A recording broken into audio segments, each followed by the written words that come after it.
Good morning po sa ating lahat. Dahil sa introduction na yon, feeling ko talaga visitor na ulit ako. But indeed, I praise and thank the Lord for His goodness and His faithfulness, that once more I was given the chance to speak here before you.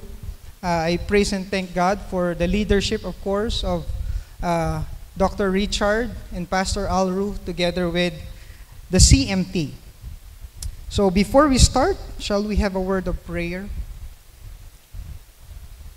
Lord, we thank you for your goodness and for your faithfulness. Indeed, we are overcomers because of you. And we can never be an overcomer without you guiding and empowering us. And so this time, as we will be listening, as we will be pondering upon your word, may you minister to us, may you guide us with your Holy Spirit. In Jesus' name I pray. Amen. Now, talking about influence, I'm sure one way or another, we have been influenced by someone. Tama po ba? The way we talk, the way we do things, the way we move, and pati yung pananamit natin. That is because someone, in one way or another, have influenced us. And when I was younger, I was influenced by these guys. Influence talaga kami ng mga metal bands. And that's why nauso yung, if you know this, if you know the word emo, no, sa mga millennial, ewan ko kung naabutan pa ng mga Gen Z, pero I'm sure yung style ng pananamit were because of these guys. Yung emo na banda, yung emo na kanta. At during this time, lahat ng mga kabataan makikita mo yan, naka-skinny jeans. So ngayon, kahit hindi na emo, naka-skinny jeans pa rin. Because that's the style, that's the influence na nakuha nila from the world. But you know what? Guess what? Sino yung guy na ito? Okay? May nakakakilala sa kanya rito. That's Kyle Barrington. Okay? Kamukha ba?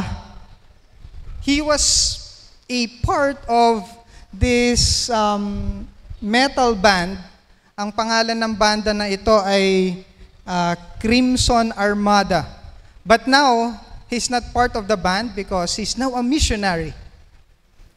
And ano kaya yung nag-lead sa kanya to be influenced, to be a missionary? Of course, alam na natin na it's simply because of God. But you know what? Talking about influences, we tend to be impressionable. In one way or another, many of us here are very much impressionable. Kapag yung artista ang nag-post, 100% walang check-check na yan. Kapag tungkol yan kay God, i-repost yan.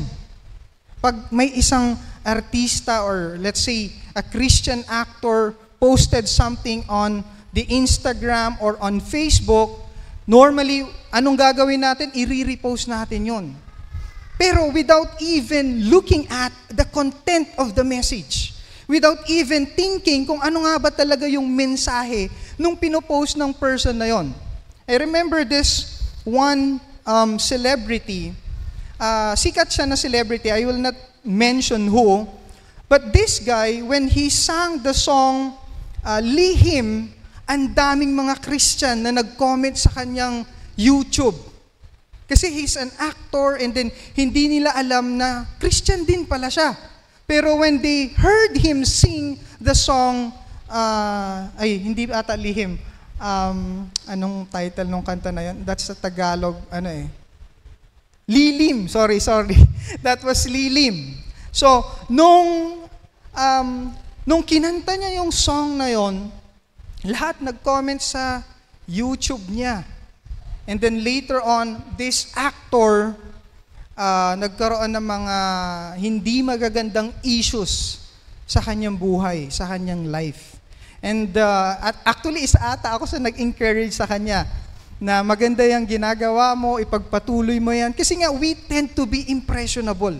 Pag nakita natin yung person na na-amaze tayo sa kanya, sa kanyang ginawa, immediately, we would be captured from that. And then later on, kahit na anong sabihin niya, basta nalaman natin na Christian siya, we would repost that or we would share that to others. But you know what?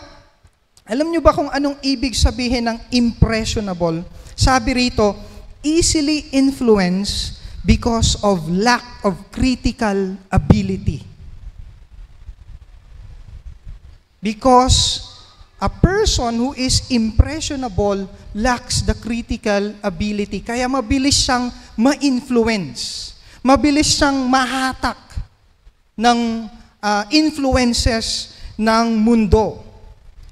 And when we talk about critical ability, this is the ability to, when you see a post, when you read the post on Instagram or on Facebook, you will analyze whether that's right or that's wrong.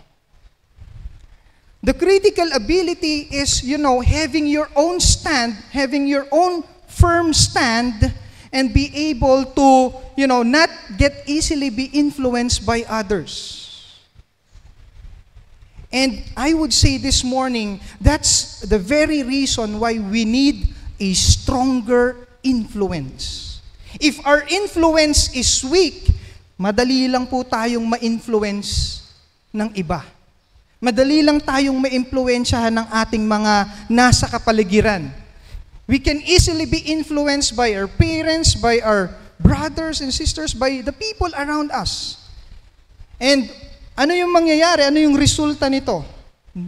We will conduct ourselves based on these influences.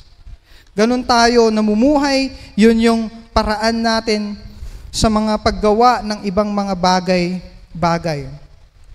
And why is the reason kung bakit ang bilis natin na ma-impress, ang bilis natin na ma-impluwensyahan ng iba? Well, I would say that because we don't want to think more. We don't want to study the articles that we're reading. We don't want to do extra work. And finally, we don't go beyond human influence. That's the problem. Why it is so easy for us to be influenced by others. Because we don't go beyond human influence. The influence that we know of right now is the influence of this world. Impluwensya ng mundo. And what is the influence of this world? Success is what? Success is earning a lot, having a good job, and becoming famous. When you have all of that, then you can do whatever you want. You can do kahit na ano pang desire mo na gusto mong makuha. And in this world, when we talk about, influences, when we talk about successes in this world, hindi ko talaga makalimutan yung isa sa mga kaibigan ko that reminded me, because that time I was so discouraged. I did my best pero wala pa rin nangyari. And then you know what?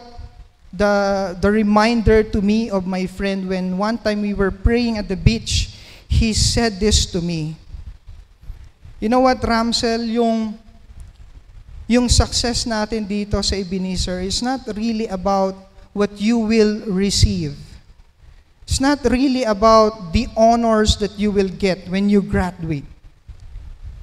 It's really about the transformed life, the changed life that God is doing in your life. So even if you will graduate at wala kang highest honors or whatsoever na meron dyan, but you know that the Lord has transformed you through your journey, then I would say that you have overcome. And that's why I'd like us to answer this question. How do we go beyond human influence? How are we going to surpass the influence of this world? If you will open your Bibles with me in Colossians chapter 3, verses 1 to 4, which is our focus text. It says here, since then you have been raised with Christ. The word that was used at the beginning is the word since. But if you will look at in the Greek text, this is actually a conditional clause. This is actually if.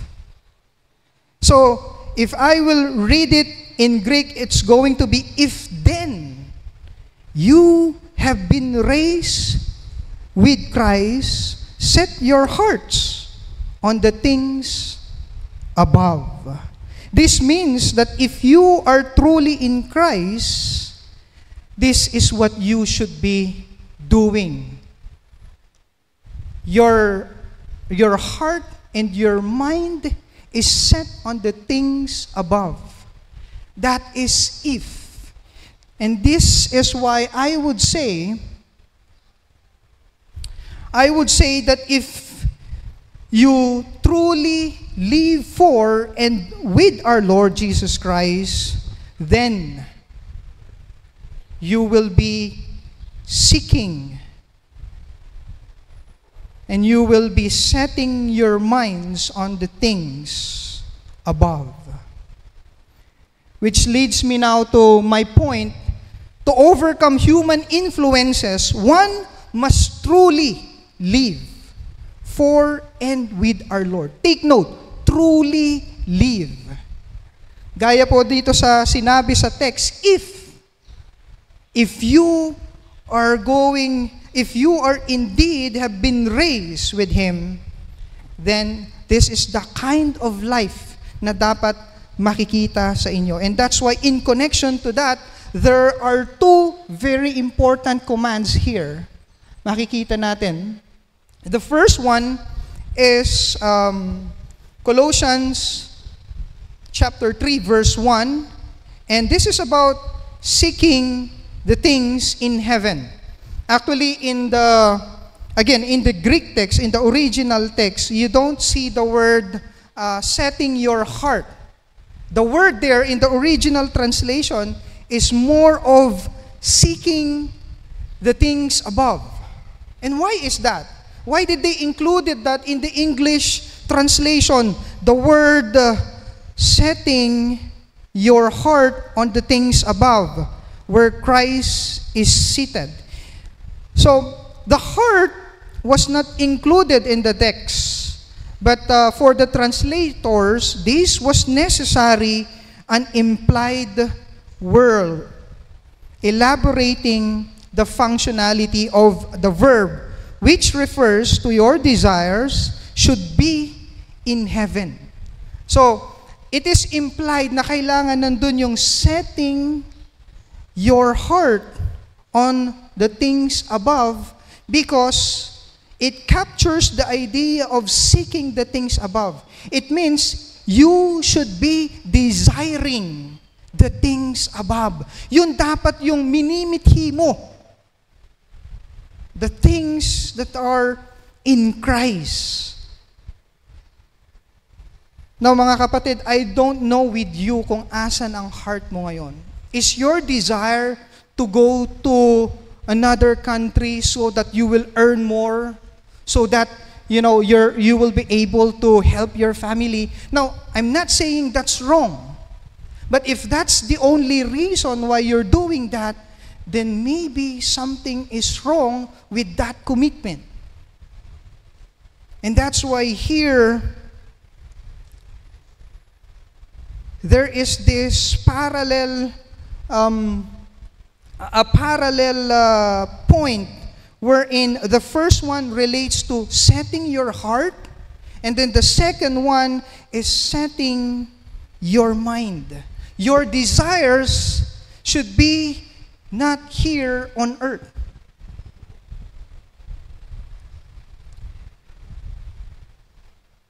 And that's why when we go to the second point, all the more it elaborates the idea of your life now. Now that you are raised in Christ, you should not be wasting that, your vision, your calling, everything. You should not be wasting that for unnecessary things.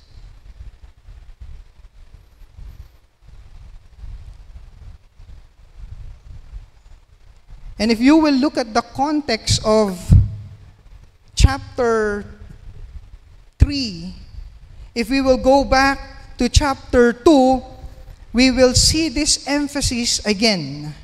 The author wants to encourage and unite the believers so that this would lead to knowing the mystery of God, which is Christ.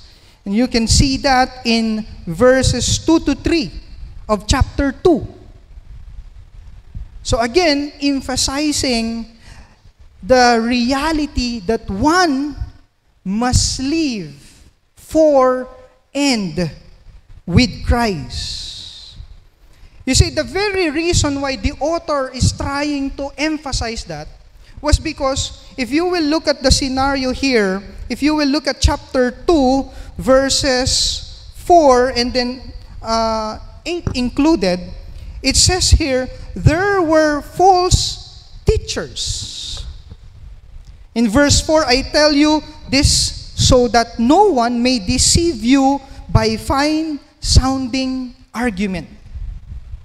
Now, the very reason why your heart and your mind should be in Christ is simply because of these possible tendencies. And like I said, influence would start with what? With you being impressionable. When you get amazed with this speaker, with this pastor, with this someone, that becomes your motivation for listening to that guy, even without listening to the content of his message. And then not only that, the very reason why the author wanted them to live for Christ and with Christ is simply because of some bad practices. You'll see that in chapter 2, 16 to 19. So you see, it's very important for us to live for and with Christ in everything that we do. Now, another question is this: what does truly living for and with Christ look like? Ano nga ba yung itsura nung namumuhay ka talaga para kay Kristo? Na namumuhay ka that your aim, your vision, your dream is for these things in heaven, for the things above. Ito po yung itsura nun. In our morality, we are expected to, the first one, put to death earthly temptations. And you will see that in verses 5 to 7. Put to death, therefore, whatever belongs to your earthly nature, sexual immorality, impurity, lust, evil desires, and greed, which is idolatry. And I summarize that as referring to temptations. We need to put to death all of those. And these things are the ones that are grabbing us from our attention to God. These are the things that are taking us away from Him, from our intimate relationship with Him. And that's why the author said here that we need to put to death earthly temptations. Next one, rid ourselves of inflicting or hurting someone. Verse 8, but now you must also rid yourselves of all such things as this, anger, rage, malice, slander, and filthy languages. So the second one is that you will not only put to death the things that can lead you to temptation, but the second one, rid yourselves from inflicting pain, from hurting others. And then the last one, the third one, do not lie by cheating or deceiving others. And you can see that in verses 9 to 11 of chapter 3. It says here, do not lie to each other, since you have taken off your old self with its practices, and have put on the new self, which is being renewed in knowledge in the image of its Creator. And the lying here is not simply you're lying, you're not saying the truth from someone else. The lying here relates to deceiving someone. And like in the context of our preachers, our leaders, lying in the sense of, they are deceiving the people, their listeners. They talk about false teachings.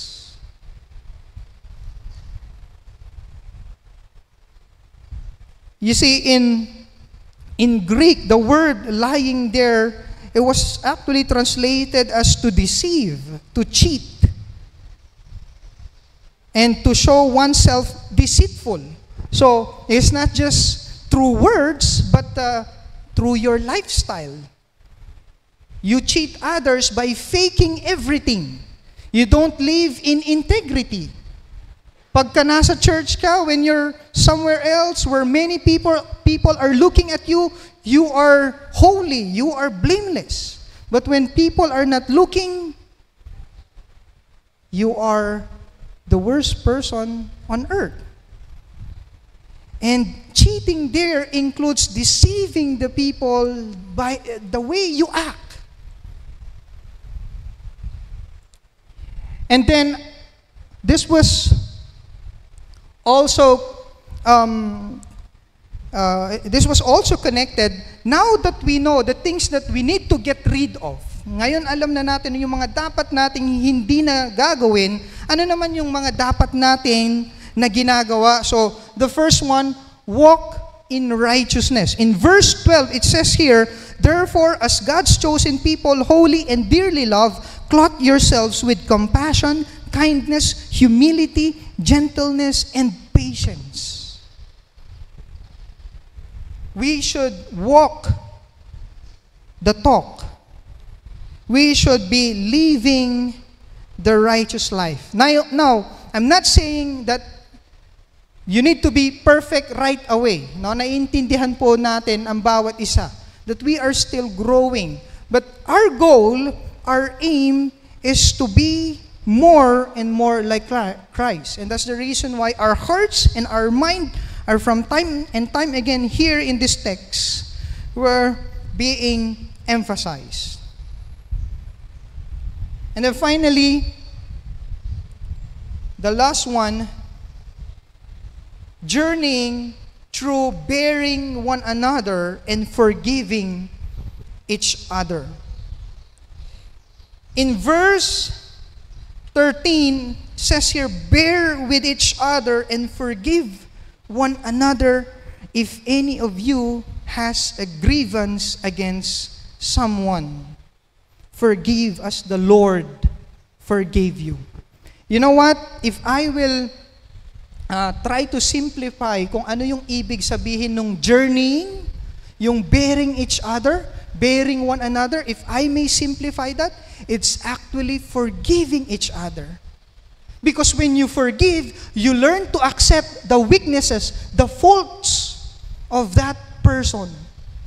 When you forgive, you learn to, not only kalimutan yung kasalanan, but also to journey with him in his struggle for, na siguro nahihirapan siya na i-overcome yung sin na yon. And you know what, may group of individuals dito, mga bugoy, and one of my advisor when I was still here, was the one who's handling this group, itong small group na ito. And to many of us, parang hindi naman na necessary na i-meet pa ni pastor itong mga individuals na ito. But that guy continued on. Hindi siya sumuko, hindi niya sinukuan yung mga individuals na yon. And now, although not all of them are in Christ, but some of them are still continuing in their service to the Lord. Kasi hindi sila sinukuan. And I can still remember the very words that came out from the Kingsman. Sa Kingsman group, meron tayong isang intern na I will not mention who, walang gustong tumanggap sa kanya kasi medyo pasaway. But you know what? Hindi ko makalimutan yung sabi ng Kingsman. Sabi nila, the very reason why we are here ay para sa mga taong ganito. So that we can help these individuals. We can journey with them. And I think, yun yung minsan kailangan natin, to learn to forgive people.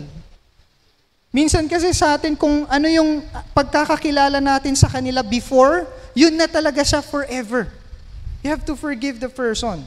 You have to, when we say forgive, you have to give him a chance. And then finally, in all of this, put love. Verse 14, and over all these virtues put on love, which binds them all together in perfect unity. Now, still connection to setting your minds and setting your heart on the things above is related to our devotion to God. In terms of our devotion to God, ano ba yung expected sa atin? Ano ba yung expectation sa atin? In terms of our commitment, our love for God, our desire to make Him our priority. Number one, let the message of Christ dwell among us richly. In verse 16, let the message of Christ dwell among you richly as you teach and admonish one another with all wisdom through psalms, hymns, and songs from the Spirit, singing to God with gratitude in your heart. You see, in whatever you do, whenever you are relating with someone, whenever you're talking with someone, whenever you're working with someone, do it all in love. And that's why this particular point, the point on love, summarizes everything. Because here, in everything that we do, the Word of God should not just remain in us, but the emphasis there is should dwell among us richly. It should bear fruit. And then in verse 17, you will see that, and whatever you do, whether in word or deed, do it all in the name of the Lord Jesus, giving thanks to God, the Father, through Him. So that's the expectation to a person who has been raised in Christ. We are expected to live for and with Christ. And like to end, I'd like to end with verse 3 and 4. I want you to go back to verses 3 and 4. It says here, for you died and your life is now hidden with Christ in God. What does hidden here mean? What does it mean when Christ is going to hide you in Him? So your life is now hidden with Christ in God. And then in verse 4, when Christ, who is your life, appears, then you also will appear with Him in glory. So one day, you will also appear with Christ in glory. So you see the image here? The image of your life is hidden, and then your life is going to appear with Christ. Now, the image here is basically a picture of you living in Christ. That's basically the picture of that. And if you will go back to the original languages, the hidden, that particular word means is kept laid up with God in heaven. So the picture here is a person who is in the place where God resides, in the presence of God. And then in verse 4, when Christ, who is your life, appear, you will appear with Him in glory. And you know what I want to emphasize here is the word in verse 4.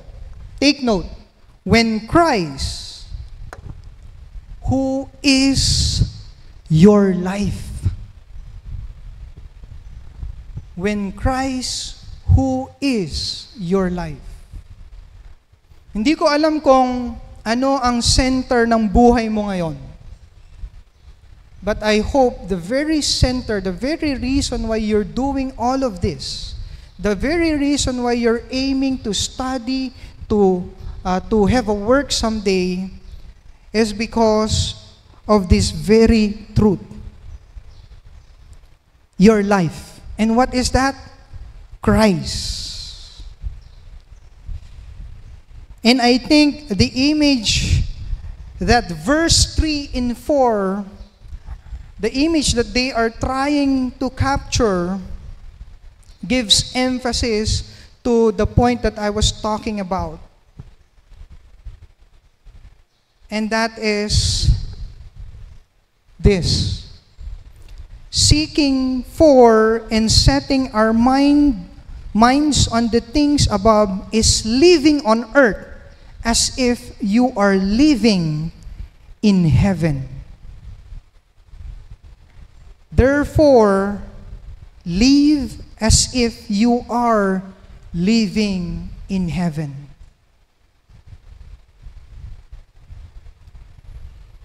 You see, we will appear with Christ in glory one day. All the benefits, all the wonders na meron doon in your following, in your commitment to follow Christ, in you living in Christ, all of that will be revealed in the future. And that's why, how do you live your life now? Paano ka ba namumuhay ngayon? Sabi nga nila, ano ang rason mo para bumangon? Kanino ka bumabangon?